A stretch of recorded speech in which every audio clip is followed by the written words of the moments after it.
지난 주간 동안 또 잘 지내셨습니까? 이번 주는 또 추석 명절도 있고 또 우리 온 가족들이 함께 모이고 친지들도 모이게 될 텐데 또 그 모인 곳에 하나님의 은혜와 또 축복이 늘 함께 하시기를 바랍니다.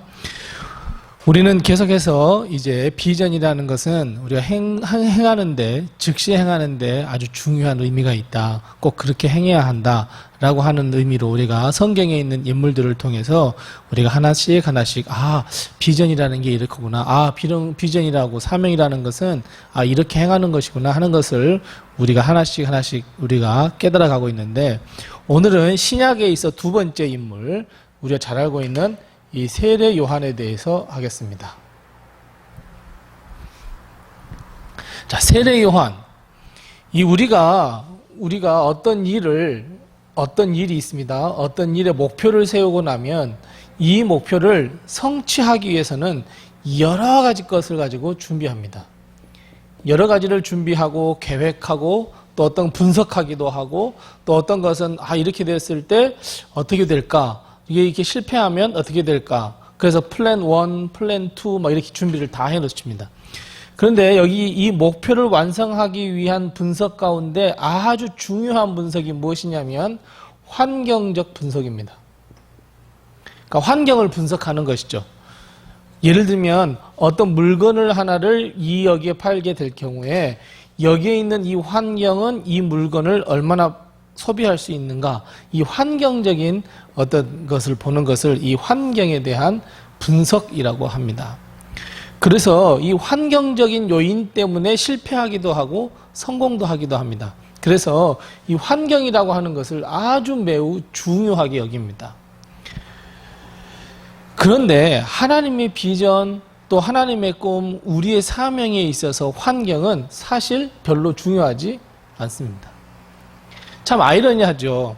어떤 일을 하는 데 있어서 환경적인 요인이 정말 중요한데 하나님의 비전과 하나님이 주신 사명을 행하는 데 있어서의 환경은 그렇게 많이 중요하지 않다는 겁니다. 우리는 이것을 꼭 분명히 알고 가야 합니다. 왜냐하면 우리는 하나님께서 우리에게 허락하신 사명이 있어요. 비전이 있어요. 근데 그걸 행하려고 하는데 결국 목표가잖아요. 행하려고 하는데 환경을 막 이제 이렇게 분석한단 말이에요. 그럼 결국 뭘 하냐면 하나님은 이 비전을 여기에서 실천하기를 원하시고 여기서 실행하기를 원하시는데 우리는 이 환경적인 분석 때문에 못하겠습니다 이렇게 할 때가 많습니다. 그러니까 이건 환경 탓으로 이야기를 합니다. 근데 하나님의 비전을 이루고 사명을 이루는데 물론 적극적인 전략이 필요하지만 분명히 환경적인 분석도 필요하지만 사실은 하나님의 명령은 이보다 더 위에 있다는 것을 보여주는 것이 세례 요한입니다. 세례 요한을 우리가 통해서 우리가 알아야 할 것은 우리가 환경적인 분석을 함에 있어 이 환경보다도 더 중요하게 여기는 것이 하나님께서 어떠한 우리에게 사명을 주시는가 하는 것이 더 중요하다는 의미입니다. 자, 왜냐하면 환경적인 분석, 물론 다른 분석도 다 마찬가지입니다. 누구한테 할 거냐, 어떻게 할 거냐, 전략을 어떻게 세울 거냐, 이거 물론 다 포함되지만 환경적인 분석을 하는 것은 누구예요? 하나님이 아닌 나란 말이에요. 하나님께서 환경적으로 다 분석을 하셔서 이렇게 하셔서 이렇게 되기 때문에 했으면 좋겠다라고 말씀하시는 것이 아니라 이런 일을 목표를 세워놓고 분석하는 것은 결국 나예요. 자, 우리가 누누이 말씀드렸어요. 비전은 그 출발점이 어디라고 그랬어요? 하나님이에요. 근데 항상 우리는 나로부터 시작하려고 해요. 나로부터 생각을 해요. 이런 목표를 세워서 이루는 데 있어서 내가 분석을 하는 거예요. 이러기 때문에 안 되는구나. 이렇기 때문에 한번 해볼만 하겠구나. 뭐예요? 다 나예요. 하나님은 분명히 여기서 지금 하라고 말씀하시는데 내가 안 된다는 거예요. 그러면서 우리는 이렇게 이야기하죠. 환경적인 요인 때문에 안 된다 그러죠. 근데 오늘 이 세례 요한, 물론 다른 사람도 다 마찬가지예요. 노아도 그랬어요. 노아도 산 위에다가 배를 짓는다고 생각해봐요. 환경적으로 맞아요? 틀려요? 틀립니다. 근데 하나님께서 원하시는 거잖아요. 그러니까 이 환경적인 분석 위에 계시는 하나님을 우리가 바라보아야 할 필요가 있다는 것이죠. 바울도 마찬가지예요. 베드로도 마찬가지예요. 예수님의 12제자도 마찬가지고 다윗도 마찬가지예요. 모든 것이 다 불가능 속에서 불가능한 환경이었지만 하나님께서 하신 비전과 하나님께서 말씀하신 그 사명을 가지고 즉시 행할 때 그때 하나님은 이 환경적 요인을 극복할 수 있도록 해주시는 것이 바로 하나님의 비전과 사명이에요. 그런 의미에서 아까 말씀드렸던 것처럼 전략적인 분석, 환경적인 분석 중요하지만 사실은 그 이전에 하나님의 음성을 먼저 들을 줄 아는 우리가 되어야 돼요. 하나님의 뜻을 발견할 줄 아는 우리가 되어야 돼요. 하나님의 뜻이 정말 환경적으로 보나 전략적으로 보나 너무나 힘이 들고 어렵지만 그럼에도 불구하고 하나님께서 하라 하신다고 하신다면 나는 행해야 돼요. 이것이 비전이고 이것이 꿈이에요. 이것이 사명이에요. 자, 세례요한 전까지 성경은 뭐라고 말씀드렸냐면 구약과 신약으로 나눠져 있잖아요. 근데 구약 성경에 이 말라기 선지자를 통해서 하나님께서 말씀하신 다음에 전혀 말씀이 없으시다가 하나님께서 뜬금없이 나타나셔서 말씀을 하십니다. 누구에게 말씀하셔요? 세례요한이 아니죠. 누구죠? 세례요한의 아버지 사가랴죠. 사가랴에게 나타나서 뭐라고 말씀해요? 야, 너 아들 낳을 거야. 아들 낳을 텐데 이름을 요한이라고 그래라. 사가랴가 믿었어요? 못 믿었어요? 못 믿었어요. 그래서 세례요한이 태어날 때까지 뭐라고요? 말을 못하게 만들어버렸어요. 그리고 세례요한이 태어나서 아이들 이름을 지어야 될 텐데 어떻게 할 거냐고 했을 때 사가랴가 그때 입을 열어서 이야기하죠. 요한이라고 해. 요한이라고 해. 이때부터 말하기 또 시작했어요. 그러면서 이 세례 요한은 자신의 비전과 자신의 꿈을 어렸을 때부터 알기 시작했어요. 그래서 오늘 이 세례 요한을 통해서 우리가 오늘 비전, 사명, 즉시 행해야 되겠구나. 어떠한 환경적인 요소 한번 이겨봐야 되겠구나. 극복해야 되겠구나 하는 우리의 마음을 오늘 결단하는 시간이 되었으면 참 좋겠습니다. 자, 그래서 세례 요한은 하나님의 비전과 하나님의 사명을 받은 다음에 자, 세례 요한이 어디서부터 사역을 시작을 했습니까? 잘 알고 있는 광야입니다. 자, 여기서 환경 분석을 한번 해보십시다.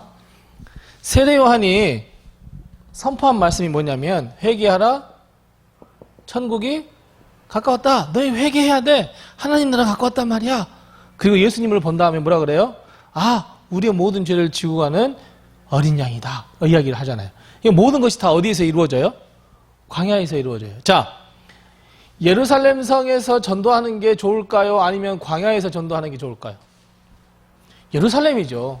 광야에는 사람이 있어요, 없어요? 사람이 별로 없어요. 광야라고 하는 것은 짐승들이 있고 사람이 죽기가 쉬워요. 그러니까 사람이 잘 찾지 않는 곳이에요.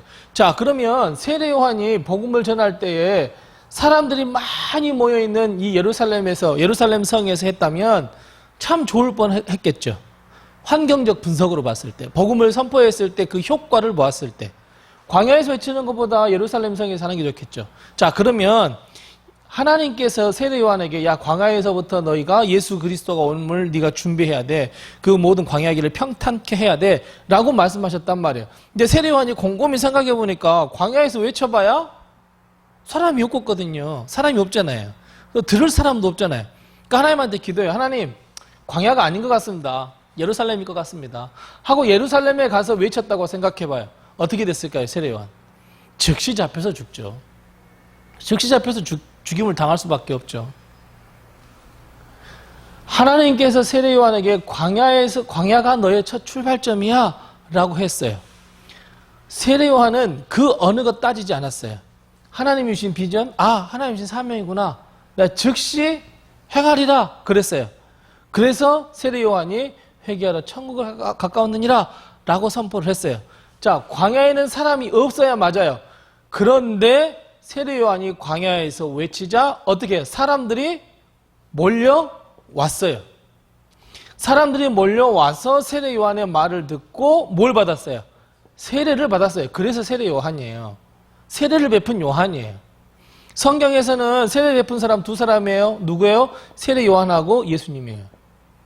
그러니까 이 요한이 갖는 특징이 뭐냐면 세례란 말이에요. 여기서 말하는 세례는 회개를 위한 세례란 말이에요. 이런 것처럼 세례 요한이 환경적 요인 때문에 환경적으로 내가 분석해봤더니 많은 사람들에게 예수님을 알리기 위해서는 예루살렘에 사는 게 좋겠어 라는 결론을 내렸을지 모르지만 하나님은 광야에서 외치는 자의 소리가 있을 거야. 구약성경에 말씀하셨거든요. 예수 그리스도가 이 땅에 오시는데 평탄케 할 거야. 세례 요한이 그렇게 해야 되거든요. 그러니까 하나님께서 세례 요한을 통해서 주시는 말씀이 바로 광야에서 시작하라는 거야. 광야에서. 그래서 세례 요한은 광야에서 소리를 외치자 어때요? 사람들이 몰려오게 됐어요. 자, 환경을 극복했어요? 안 했어요? 극복했어요. 우리는 누누이 말씀드리지만 어떤 일을 할 때 분석하고 우리가 또 그것을 어떻게 적용할 것인가 하는 전략도 중요해요. 정말 중요해요. 점점점 더 이성이나 과학이 발달되는 사회에 가면 갈수록 정말 중요해요. 복음을 어떻게 전할 거냐, 교회를 어디에 세울 거냐, 어떻게 세울 거냐, 전략이나 분석하는 건 정말 중요하지만 더 그럴수록 우리가 하나님의 음성 듣기에 더 열심을 다해야 돼요. 이성이나 과학이라고 하는 이걸 극복할 수 있도록 해주는 것은 하나님의 능력이거든요. 세례 요한도 예루살렘에서 외쳤으면 더 효과가 받았을 텐데 굳이 하나님은 광야에서 외치라 했고 결국 세례 요한은 사람들을 하나님께서 불러 모아 주셨어요. 이런 것처럼 우리가 환경적인 그 요소에 우리가 얽매이지 말자라는 거예요. 어느 한 교회에서 자 우리 선교합시다 그랬어요. 그럼 선교하면 돼요. 근데 우리는 항상 선교하려고 하면 뭐부터 따지기 시작합니까? 돈이 있냐 없냐? 또 갈 사람이 있냐 없냐? 또 우리가 어떻게 그걸 할 수 있겠냐? 따지기 시작해요. 분석하기 시작해요. 그럼 결국 결론은 뭐예요? 못한다가 나와요. 어떤 것이든지 선교하자 그러면 못한다가 나와요. 그럴 수밖에 없어요. 하지만 하나님께서 선교하는 것이 교회에 맡겨진 사명이다. 그래, 우리 몇 사람이라도 시작을 해보자. 우리가 꼭 선교라고 하면 어떤 나라에 가서 선교한다고 생각을 하는데 사실 선교하는 것은 보내는 선교사도 있고 선교사를 위해 기도하는 기도 모임도 사실은 선교죠. 왜냐하면 이 기도를 통해서 하나님께서 역사하시니까. 그러니까 우리 교회가 할 수 있는 것부터 시작하면 되는 거예요. 광야에서부터 시작하면 되는 거예요. 그러면 하나님께서 극복할 수 있도록 해주세요. 노아가 산 위에다 방주를 지었단 말이에요. 하나님께서 말씀하셨기 때문에 지었단 말이에요. 그것도 몇 년 지었어요? 몇백 년을 지었단 말이에요. 당장 한 몇 달 만에 지은 거 아니잖아요. 그동안에 노아는 얼마나 많은 고민이 있었겠어요. 정말 여기에 짓는 게 맞는 것일까? 배라고 하면 강가나 바닷가 옆에서 지어야지 무슨 산 위에다 이렇게 지어야 되나? 하지만 하나님께서 이 순종하는 이 노아를 보시고 하나님께서 더 많은 역사를 일으키셔서 생명을 구원하는 일을 하잖아요. 그런 것처럼 이 광야에서의 시작, 이 환경이라고 하는 것은 하나님의 능력으로 다 능히 해결해 주실 수 있는 거예요. 요셉을 보세요. 꿈쟁이 요셉을 보세요. 그 꿈쟁이 요셉의 시작이 어때요? 보디발 장군의 집이었어요. 종이었어요. 이 노예, 종이라고 하는 것에서부터 또 더 떨어져서 어떻게 해요? 죄인의 길에 가서잖아요. 감옥에 갇히잖아요. 그 감옥에서부터 비전이 시작되고 사명이 시작되잖아요. 옛날 어렸을 적에 하나님께서 내게 꿈을 보여주셨지 그 꿈을 가지고 있고 비록 내가 죄인의 모습으로 서 있지만 바로 거기에서부터 다시 시작하게 하셔서 세계 모든 만민의 생명을 구원하게 하잖아요. 이런 것처럼 내가 이 분석과 이 전략은 중요한 것이지만 그럼에도 불구하고 하나님께서 광야에서 시작해야 돼 라고 말씀하신다면 이 광야에서 시작할 수 있는 용기를 가져야 돼요. 그것이 비전이고 사명이에요. 내가 어떤 비전을 하나님께서 주신 비전과 사명을 발견했어요. 그걸 착수하려고 해요. 시작하려고 해요. 두행하려고 해요. 근데 많은 사람들이 그거 안 돼 그런단 말이에요. 야, 너 이렇게 해서 안 돼, 저렇게 해서 안 돼, 그렇게 해서 안 돼, 그렇게 하면 안 된단 말이야. 이거 준비해서 해야지, 뭐 해야지. 그러니까 결국 나는 뭐예요? 결국 하나님의 음성보다는 다른 이 분석들을 듣고 난 다음에 포기. 그럼 어떻게 돼요? 하나님의 비전과 사명은 점점점 멀어질 수밖에 없어요. 그러니까 환경적 다른 사람의 조언이나 이야기나 이런 걸 들을 필요는 있지만 더 중요한 것은 그걸 들으면 들을수록 주여 이걸 극복할 수 있는 힘을 주시고 하나님께서 비전을 이루어 가소서라고 고백해야 돼요. 결단해야 돼요. 투잉해야 돼요. 그러면 결국 이 비전이라는 것은 출발점도 하나님이시고 인도하시고 이루시는 것도 하나님이시고 결국 종착점도 하나님이세요. 이 고백이 있어야 세례 요한처럼 광야에서라도 시작할 수 있어요. 우리도 마찬가지예요.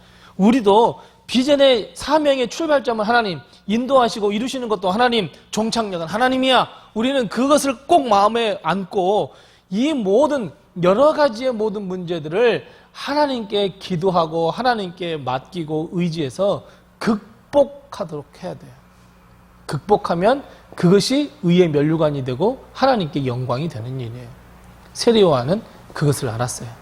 그래서 세례 요한은 우리가 세례 요한을 통해서 볼 수 있는 것은 결국 우리의 비전의 스타트 포인트는 광야입니다. 광야예요. 많은 사람들이 후라시를 막 비춰주고 다른 사람들은 막 스포트라이트를 받고 막 거기서부터 시작하는 것이 아니라 하나님이 말씀하시는 그 광야에서 시작하는 것이 비전이고 사명입니다. 자, 그래서 이제 세례 요한이 광야에서부터 제 사명을 가지고 시작을 했습니다. 자, 처음에는 정말 승승장구합니다. 그래서 제자들도 많이 생기고 또 세례 요한을 따르는 사람도 많아졌고 그러니까 하나님께서 계속 붙여주시니까 결국 거기서 세례를 베풀기도 하고 정말 하나님의 뜻을 전하기도 하고 함께 기도하고 광야에서 살았지만 하나님께서 붙여주셔서 정말 승승장구하는 것 같습니다. 그런데 그때 누가 나타나요? 예수님이 나타난단 말이에요. 예수님이 나타나면서부터 세례 요한은 어때요? 승승장구를 하다가 점점 이렇게 돼갑니다. 왜요? 많이 따랐던 사람들이 다 어디로 가요, 이제? 예수님께로 가요. 점점 예수님께 가는데 급기야는 세례 요한 자신이 어때요? 예수님이 나타난 다음에 감옥에 갇혀요. 감옥에 갇힌다는 곧 죽겠다는 말이죠. 젊은 나이에 죽잖아요, 세례 요한도. 승승장구를 하다가 갑자기 감옥에 갇히는 이 세례 요한. 그런데 세례 요한의 제자들이 세례 요한에게 갑니다. 세례 요한에 가서 옥중에 있는 세례 요한한테 그렇게 이야기합니다. 이 세상에 예수님이라는 분이 나타나더니 거기에 많은 사람들이 다 따라가 버렸어요. 스승님은 지금 옥에 갇혀 있어요. 우리는 지금 어떻게 해야 돼요? 도대체 우리는 어떻게 해야 됩니까? 세상에 그럴 수가 있습니까? 먼저 세례 요한 우리 스승님이 세례도 베풀었고 모든 것이 다 먼저 했는데 이 예수라는 사람이 뒤에 나타나더니 사람들이 다 그리 갔어요. 우리가 쫄딱 망한 거 아닙니까? 라고 제자들이 가서 세례 요한에게 이야기를 해요. 그래서 세례 요한이 야, 너 예수님한테 가. 예수님한테 가서 뭐라고 물어봐요? 당신이 정말 하나님께서 보내실 그분입니까? 라고 물으라고 그랬어요. 그래서 제자들이 와서 예수님께 묻자. 예수님께서 뭐라고 말씀하셔요? 그래요. 이사야의 말씀을 인용하면서 내가 바로 그 사람이야. 내가 바로 메시아야. 라고 이야기를 하고 제자들이 다시 세례 요한에게 이야기를 하고 세례 요한이 뭐라 그래요? 너 예수님을 따라. 그리고 난 다음에 죽임을 당해요. 자, 여기서 우리는 굳이 왜 세례 요한이 정말 예수님이 하나님이 보내실 메시아 맞습니까? 라고 물어봤을까요? 어찌 보면 성경을 이 말씀을 그냥 겉핥기식으로 읽으면 어떤 말이 되냐면 세례 요한이 광야에서 예수님이 오실 거라고 외쳤지만 예수님을 보고 요한복음에서 어때요? 어린 양이야. 우리 제사장지를 주관 어린 양을 보라 하면서 예수님께 세례를 베푼 장본이잖아요. 세례를 베풀었잖아요. 세례를 베풀어 놓고 자기가 감옥에 가고 이런 상황이 되니까 뭐 했다는 거예요? 의문이 든다는 거야. 정말 예수님이 그 사람일까? 예수님이 정말 메시아일까? 우리는 성경을 겉으로 보면 그렇게 볼 수밖에 없어요. 물어보라 그러거든요. 자, 그런데 우리가 이 말씀을 깊이 묵상을 해보면 이 질문, 정말 하나님께서 보내실 메시아가 당신 맞습니까? 라고 하는 이 질문은 누구를 위한 질문이겠어요? 그렇습니다. 세례 요한 자신을 위한 질문이 아니라 제자들을 위한 질문이었어요. 그래서 제자들을 보냈고 제자들이 직접 귀를 통해서 듣게 만드셨어요. 예수님이 직접 이사야의 말씀을 선포하면서 계속해서 세례 요한은 뭐라고 이야기했겠어요? 나는 광야에서 외친 자의 소리야. 그러면서 누구를 이야기해요? 이사야를 이야기했어요. 계속해서. 이사야가 이렇게 예언했다 말씀했어요. 근데 예수님도 뭐라고 이사야의 말씀을 예언하면서 이 제자들을 통해서 내가 메시아라는 말씀을 듣게 만들었어요. 그러니까 세례 요한이 의문을 갖는 것이 아니라 세례 요한이 이렇게 질문한 것들은 제자들을 위한 질문이었어요. 그리고 제자들이 돌아와서 이렇게 말하던데요. 그러니까 세례 요한이 뭐예요? 말하기가 좋아졌어요. 그래, 그분이야. 너희들 그분을 따라야 해. 하면서 세례 요한이 그의 제자들을 모두 보내고 유언처럼 너 예수님을 따라야 돼. 거기에 영생이 있거든. 그게 생명이 있거든. 나는 광야에서 외치는 자의 소리에 불과해. 그리고 제자들을 보내고 죽음을 맞게 되죠. 세례 요한은 하나님의 비전과 하나님의 사명을 받은 다음에 광야에서 시작을 해서 결국 감옥에서 죽고 말아요. 세례 요한은 제자들이 얼마나 많이 이 예수님에 대해서 질투하고 시기하고 얼마나 그럴 수가 있냐고 그랬겠어요. 그럴 때 세례 요한은 정말 그 마음이 변치 않았어요. 세례 요한이 그래 맞아. 내가 맨 먼저 시작하고 내가 맨 먼저 복음 전하고 내가 맨 먼저 세례도 베풀고 내가 예수님 자기한테 세례를 줬는데 자기가 나한테 와서 고개 숙이지도 않고 이런 마음을 가졌다고 생각해봐요. 그건 아니죠. 하지만 하나님의 비전과 하나님의 사명을 받은 사람은 광야에서 시작을 해서 감옥에서 끝나는 한이 있더라도 하나님의 비전과 사명은 즉시 행해야 한다는 것을 우린 세례 요한을 통해서 잘 알 수 있습니다. 내가 이성적으로나 내가 과학적인 방법을 통해서 이러저런 분석을 하면서 이거는 안 된다고 하면서 이 환경 탓을 하고 환경이 안 된다 그러고 또 무엇 때문에 안 된다 그렇고 무엇 때문에 안 된다 그러고 안 된다고 했다고 한다면 세례 요한은 하나님께 버림받을 수밖에 없어요. 하지만 세례 요한은 하나님의 음성을 듣고 순종할 줄 아는 사람이었어요. 그러니까 결국 비전은 순종입니다. 사명은 순종입니다. 그리고 세례 요한이 가진 아주 중요한 덕목 가운데 하나, 비전 가진 자, 사명 가진 자가 아주 중요한 덕목 가진 것은 바로 이 겸손이었어요. 세례 요한 첫 예수님 만났을 때 예수님 그 신 매듭 묶는 것도 정말 송곳으로 못하겠습니다 할 정도로 세례 요한은 정말 겸손한 자였어요. 제자들이 아무리 그렇게 이야기하더라도 아니야, 나는 예수님을 위해서 준비한 사람이야. 나의 사명은 여기까지야. 겸손할 줄 알았어요. 자, 우리가 오늘 이 세례 요한을 보면서 이 세례 요한의 전 생애를 보면서 우리가 발견해야 할 것, 꼭 기억해야 할 것은 비전과 사명은 우리가 아브라함은 절대 순종이었잖아요. 그래 우리 세례 요한도 절대 순종이었어요. 절대 순종이었는데 세례 요한에게 허락하신 하나님의 비전과 사명은 꼭 빼먹지 말아야 할 것은 광야입니다. 그래서 비전의 출발점은 광야입니다. 모든 환경이 조성된 상태에서 내가 비전을, 사명을 향한다면 참 좋을 텐데 대부분은 그렇지가 않습니다. 어떤 환경이 조성되고 하나님이 일을 할 수 있도록 좋은 장소가 있고 하나님이 일할 수 있도록 좋은 사람들, 이런 곳에서 시작하는 것이 아니라 대부분 비전과 사명은 광야에서 시작이 됩니다. 광야에서 시작하면서 하나님께 기도하고 하나님께 의지하고 하나님께 모든 걸 맡겼더니 하나님께서 그 모든 환경들을 극복시켜 주십니다. 하나님께서 이루어 가신단 말이에요. 그래서 비전이라고 할 때, 사명이라고 할 때 우리가 꼭 기억해야 할 것은 비록 광야라고 할지라도요. 비록 광야라고 할지라도 하나님께서 주신 사명이라면 아브라함처럼 절대 순종을 가지고 순종하며 우리가 하나님의 비전을 이루어가야 합니다. 오늘 우리 세례 요한을 통해서 우리가 이걸 꼭 깨달으시고, 내가 지금 어떤 상황인데, 내가 지금 어떤 형편인데, 내 상황이 지금 이런데 라는 것보다는 주님 앞에 먼저 무릎을 꿇고, 주님, 광야에서라도, 비록 광야라고 할지라도 내가 여기서 시작하겠습니다 라고 하는 결단이 바로 비전을 행하는 데 있어서 중요한 문제라는 걸 꼭 기억하시기 바랍니다. 이 세례 요한의 모습을 본 예수님은 이렇게 이야기합니다.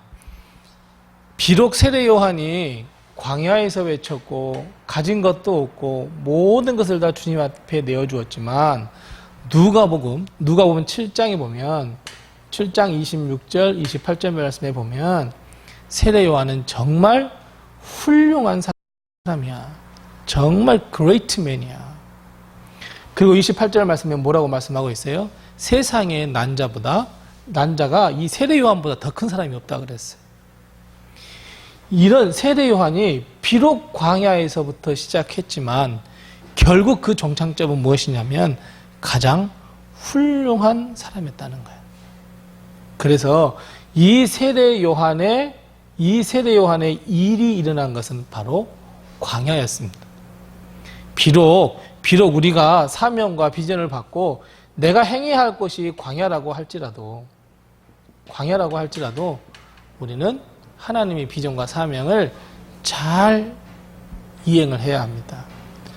즉시 내가 지금 광야에 홀로 서 있습니다, 하나님. 그러나 하나님께서 하라 하시니, 하나님께서 내게 음성을 들려주시니, 하나님의 뜻이 이것이라고 하오니 내가 이 비전의 출발점을 광야로 삼겠습니다 라고 하면서 이 광야에서 우리는 시작할 때, 그때 하나님은 큰 역사를 베풀어 주시고 또 하나님께서는 그 모든 환경을 극복할 수 있도록 해주신다는 것을 우리는 꼭 기억해야 합니다. 자, 다음 주에는 우리가 바울에 대해서 하도록 하겠습니다. 이 신약 성경에 있어서 아주 중요한 인물이죠. 바울에 대해서 우리가 공부를 할 텐데, 바울은 이 사도행전부터 나오잖아요. 바울의 행적이 사도행전부터 뭐 쭉 바울 서신에 자신의 사상과 자신의 철학과 자신의 생각들이 다 묻어 있는데, 특별히 빌립보서 3장에 보겠습니다. 빌립보서 3장 12절 말씀부터 16절 말씀에 보면 이 말씀을 통해서 바울이 어떤 생각을 가지고 하나님의 일을 했는지 분명하게 나옵니다. 그러니까 바울이 예수 그리스도를 만나서 자신의 사명을 감당할 때에 항상 그 마음속에 품었던 말씀이 빌립보서 3장 12절에서 16절 말씀입니다. 그래서 이 말씀을 가지고 우리 바울의 비전, 바울이 어떤 비전을 가지고 어떻게 했는지 우리가 한번 살펴보도록 하겠습니다. 오늘 추석 명절도 잘 지내시고 또 다음 주에 우리가 만나도록 하겠습니다. 추석 명절에 우리 식구들, 친지들에게 이 좋은 성경 공부가 있어 꼭 소개도 해주시기 바랍니다. 다음 주에 뵙겠습니다. 좋아요, 구독 꼭 눌러주세요.